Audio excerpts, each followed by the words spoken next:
other part of the world. That is how we are getting investment. That is how entrepreneurs are coming to Hyderabad. And government is ready to provide whatever their requirement. If there is any clearances are there, or otherwise any proposals are there, we are there to work with entrepreneurs, investors. So Hyderabad is the place for investment. Hyderabad is the place for development. So my government is there to support investors and developers, whoever is going to invest in my state.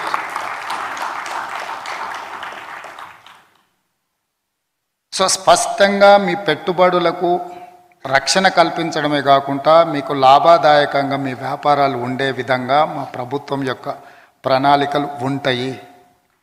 ఎవరు ఎలాంటి బేసిజాలు పెట్టుకోవాల్సిన అవసరం లేదు. గత ప్రభుత్వం మారింది, కొత్త ప్రభుత్వం వచ్చింది కాబట్టి విధానాలు పూర్తిగా మార్చేస్తారేమో, లేకపోతే గతంలో ఆఫ్ ఆఫ్ ద వేలో రాకుండా పోతాయేమో, లేదా గవర్నమెంట్ పాలసీస్ని అన్నిటిని కూడా రీరైట్ చేస్తారేమో, ఇట్లాంటి అపోహలకి తావు ఉండాల్సిన అవసరం లేదు.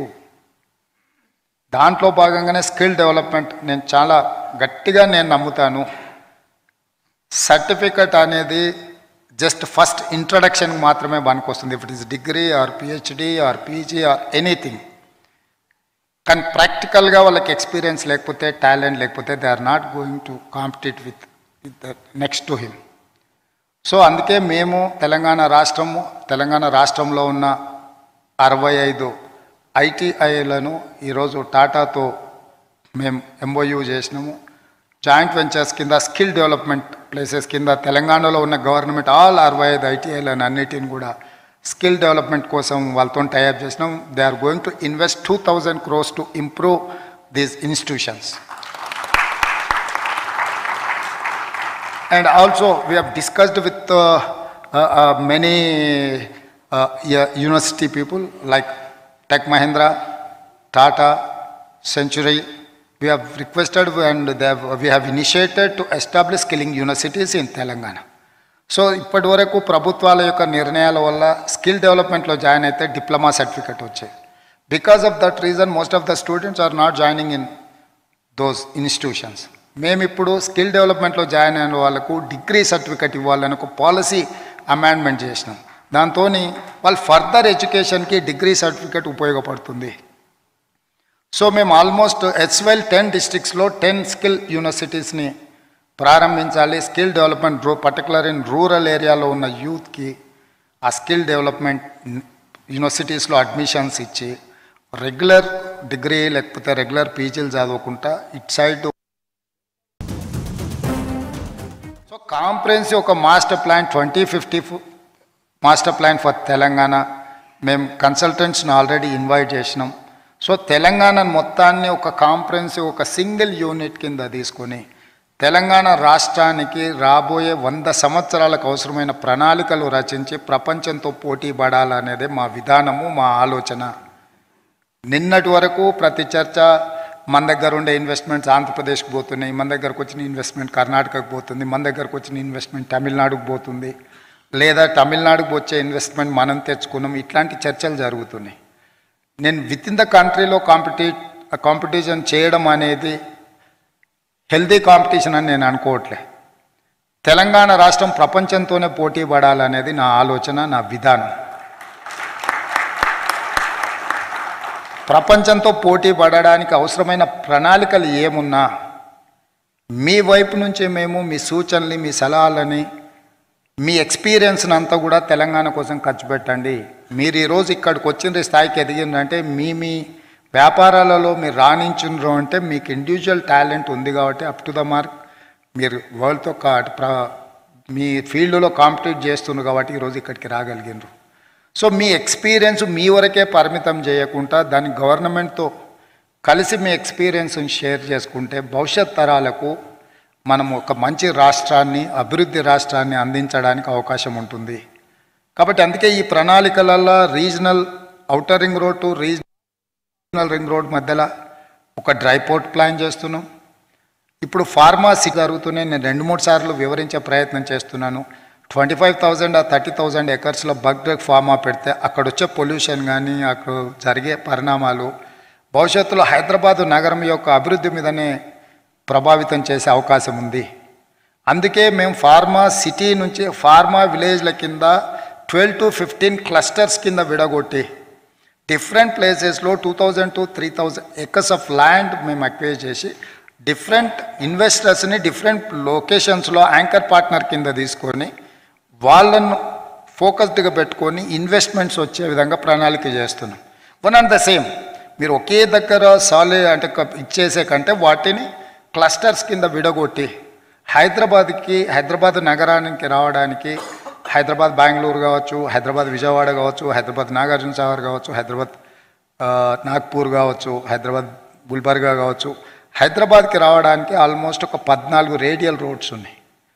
ఈ రేడియల్ రోడ్స్ అన్నీ కూడా రీజనల్ రింగ్ రోడ్ని క్రాస్ చేసుకుంటూనే రావాలి. సో ఈ రేడియల్ రోడ్స్ నుంచి ఎయిర్పోర్ట్ నుంచి ఎక్కడికి వెళ్ళాలని కూడా హార్డ్లీ 1 hour, మ్యాక్సిమం 1 hour. సిటీలకు వచ్చినా కూడా మోర్ దాన్ 1 hour అవుతుంది. అక్కడి నుంచి ఈ ఫార్మా విలేజెస్ దగ్గరికి పోవడానికి కూడా 1 hour కంటే ఎక్కువ పట్ట. అట్లాంటి లొకేషన్స్ను ఐడెంటిఫై చేసి డిఫరెంట్ ప్లేసెస్లో ఫార్మా విలేజ్ పెట్టి అందులో 2 to 3,000 ఎకర్స్ ఆఫ్ ల్యాండ్ అని ఎక్వైర్ చేసి ఒక యాంకర్ పార్ట్నర్ని పెట్టుకొని దాని చుట్టూతో డెవలప్ చేసి అక్కడనే అంటే ఇప్పుడు ఇంతకుముందు కోవిడ్లో వర్క్ ఫ్రమ్ హోమ్ ఉండే, నేను ఒకే యూనిట్లో వాక్ టు వాక్ లాగా డిజైన్ చేసి అక్కడనే స్కూలు, అక్కడనే hospital, everything I wanted to create in one roof. So ఎవరు ఎక్కడికి వెళ్ళాల్సిన అవసరం లేకుండా అప్పుడు ఏమవుతుందంటే అకౌంటబిలిటీ ఉంటుంది, రెస్పాన్సిబిలిటీ ఉంటుంది. రేపు పొద్దుగాల అక్కడ ఏమైనా పొల్యూషన్ ఏదన్నా వచ్చినా అక్కడ ఉండే 5 or 6 or 10 ప్లేయర్స్ ఎవరైతే ఉన్నారో మనం వాళ్ళకి అకౌంటబిలిటీ ఫిక్స్ చేయొచ్చు. రేపు ఫ్యూచర్లో ఏదైనా పొల్యూషన్ వచ్చినా జీరో పొల్యూషన్ లాగా మనం ప్లాన్ చేయొచ్చు. జైరాబాద్లో నిమ్స్ మనకి ఆల్రెడీ ఒక ప్రాజెక్ట్ గవర్నమెంట్ ఆఫ్ ఇండియా నుంచి అప్రూవల్ అయింది ఉన్నది. అక్కడ ఆల్మోస్ట్ మనకు 10 to 12,000 ఎకర్స్ ఆఫ్ ల్యాండ్ ఉన్నది. హుండైకి already 400 acres of land allot చేసినాం. హుండై ప్లాంట్ వస్తుంది. రిమైనింగ్ ఫార్మా ఏదైతే బ్రౌన్ ఫీల్డ్ ఉండే ఫార్మర్స్ని అన్నిటిని కూడా అక్కడికి తీసుకెళ్ళాలి అని అనుకుంటున్నాము. సో ఇట్లా ప్రణాళికాబద్ధంగా నెక్స్ట్ 100 yearsకి మనకి ఏం కావాలనో ఈరోజు మనం ప్లాన్ చేసుకుంటే మనకు ఉపయోగపడుతుంది. మనకి ఇన్నర్ రింగ్ రోడ్ ప్లాన్ చేసినప్పుడు చాలామంది ఇన్నర్ రింగ్ రోడ్ అవసరం అన్నారు. కానీ ఇన్నర్ రింగ్ రోడ్ ఇప్పుడు ఎట్లయిందో మీరు చూసిన. అక్కడ నుంచి అవుటర్ రింగ్ రోడ్ వచ్చినప్పుడు కూడా ఇట్లాంటి డిస్కషన్సే కొన్ని జరిగినాయి.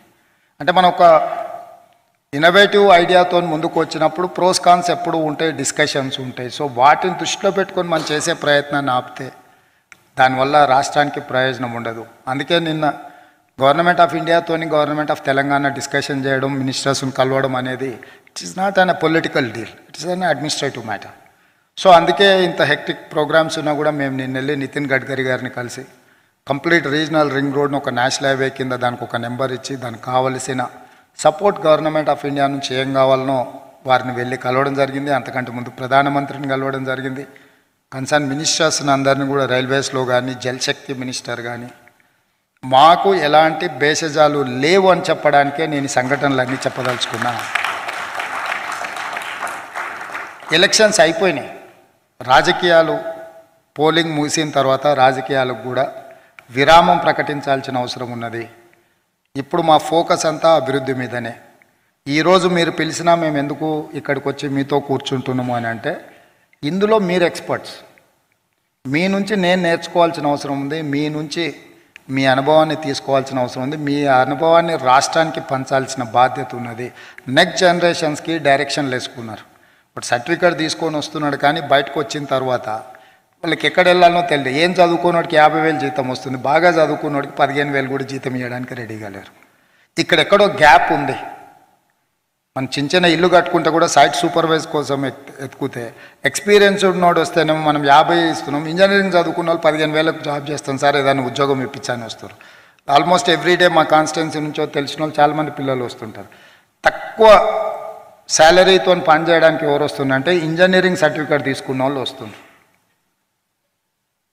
నేను వాళ్ళతో చాలాసేపు ఊరికే ఇంటరాక్ట్ అవుతూ ఉంటాను. ఎందుకు వీళ్ళు 15,000 20,000 కూడా పని చేయడానికి రెడీగా ఉన్నాం సార్, ఎక్కడైనా జాబ్ చెప్పండి అంటుందంటే వాళ్ళ చదువుకి వాళ్ళ ఎక్స్పీరియన్స్కి అసలు ఎలాంటి సంబంధం లేకుండా ఖాళీగా ఉండడం వల్ల ఫ్రస్ట్రేషన్లో రకరకాల డీవియేషన్స్ మనం చూస్తున్నాం.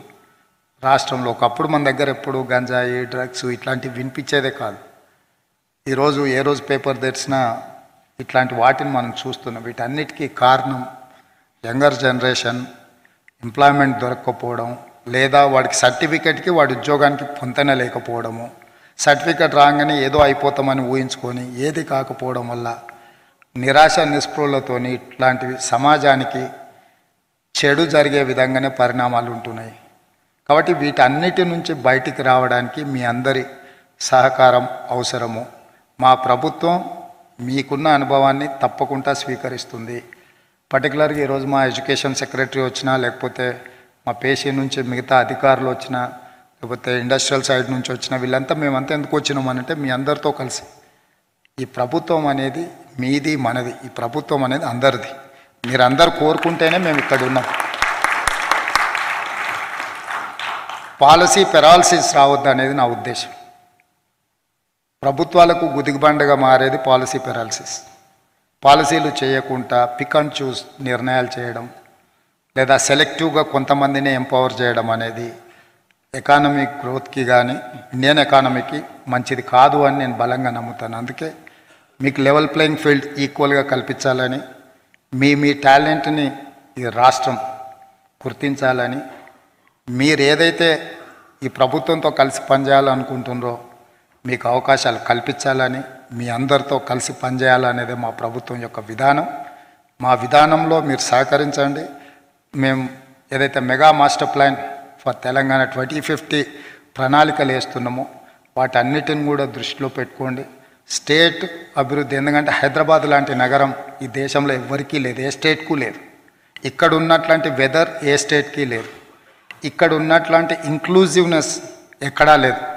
అంటే భాషలో కానీ ఇక్కడ ఉండే ప్రజల యొక్క విధానంలో కానీ, అది ఇప్పుడుగా 300-400 years బ్యాక్ నిజాం ఈ ఎస్టాబ్లిష్మెంట్ అంతా మనకు చేసి ఇచ్చిపోయింది. ఆ ఎకో సిస్టమే ఈ రోజుకు పనిచేస్తూ ఉంది. ఈ చైన్ రియాక్షన్ అనేది అవసరము, దాన్ని మేము కంటిన్యూ చేస్తాము. ఎవరికి ఎలాంటి అనుమానాలు ఉండాల్సిన పని లేదు. ఈ ప్రభుత్వం స్పష్టంగా మీ అందరిని కలవడానికి, మీ అందరితో కలిసి పనిచేయడానికి సిద్ధంగా ఉన్నది. మీ అందరి వైపు నుంచే సహకారం ఉండాలని ఇంత మంచి కార్యక్రమాన్ని ఏర్పాటు చేసిన సిఐఐ తెలంగాణ, అదేవిధంగా తెలంగాణ డెవలప్మెంట్ ఫోరంని మనస్ఫూర్తిగా అభినందిస్తూ మీ అందరి దగ్గర సెలవు తీసుకుంటాం.